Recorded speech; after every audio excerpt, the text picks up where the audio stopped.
uyu munsi ahahise. Niki cyabaye uyu munsi mu mateka? Kurikirana ahahise mu mateka.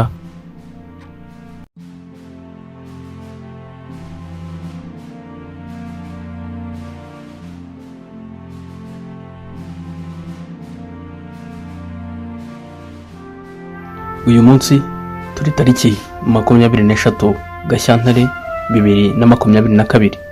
Ni umunsi wa 54 w'umwaka wa 2022. Ni ukuvuga ko hasigaye iminsi 311 kugira ngo uyu mwaka ugere ku musozo. Ese ni ibiki byabaye kuri uyu munsi mu mateka? Umwaka wa 303 umwami w'abami Diocletian yategetse ko abakristo babaga i Roma bicwa. Tariki nk'iyi mu mwaka wa 1516 umwami Charles wa mbere yasimbuye Ferdinand muri Espagne. Tariki nk'iyi mwaka wa 1574 intambara ya gatanu y'amadini yaradutse mu gihugu cy'Ubufaransa.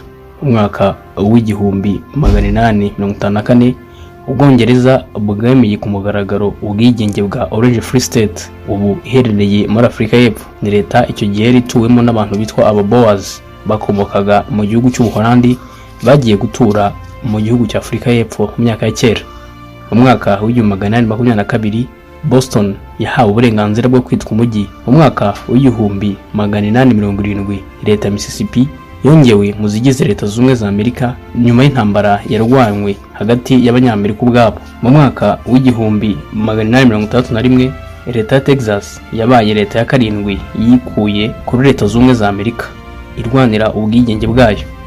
Mu mwaka wa 1885 umugabo witwa John Babakombe Lee yarokotse ku nshuro ya gatatu igihano cy'urupfu azira ubujura yakoze ubwo yakoraga mu gisirikare kirwanira mu mazi cy'Abongereza, The Royal Navy. Icyo gihe uwo mugabo yarokotse bitewe nuko akuma bagomba gukoresha buri gihe bwatega kumwica kahitaga kagira ibibazo. Itariki nk'iyi kandi mu mwaka wa 1898 umwanditsi Emile Zola yafungiwe mu Bufaransa azira inyandiko yise Jacques yaregaga Ubufaransa urwango ku Bayahudi. Mu mwaka wa 1901 Ubwongereza n'Ubudage bemerejwe ku mipaka ya German East Africa, Tanzania y'ubu ndetse na Nyasaland, Malawi y'ubu. Mu mwaka wa 1904 Ubuyapani bwemereye Abanyakoreya ubwigenge mu gihe bari kuba babufashije mu ntambara barwanaga n'Abarusiya, Russo-Japanese War. Tariki nk'iyi kandi mu mwaka wa 1921 ubutumwa bw'ikoranabuhanga bunyuze mu kirere Airmail bwaciye agahego ku isi kugera aho bugiye kare mu masaha 33 n'iminota 20 buva San Francisco buza New York. Tariki nk'iyi mwaka wa 1926 Perezida Calvin Coolidge yamaganye kugira igisirikare kinini mu kirere kuri leta z'ubumwe za Amerika, ahamya ko cyazabangamira amahoro y'abatuye isi. Mu mwaka wa 1938 ku itariki nk'iyi indege 12 z'intambara z'Abashinwa zateye ibisasu karabutaka ku butaka bw'Ubuyapani.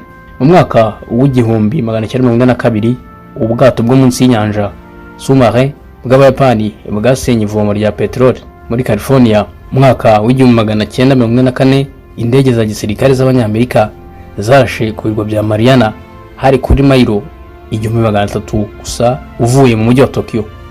Mu mwaka wa 1985 Eisenhower wari uyoboye ingabo zishyize hamwe mu Burayi yategetse ingabo ze kwinjira mu gace ka Greenland.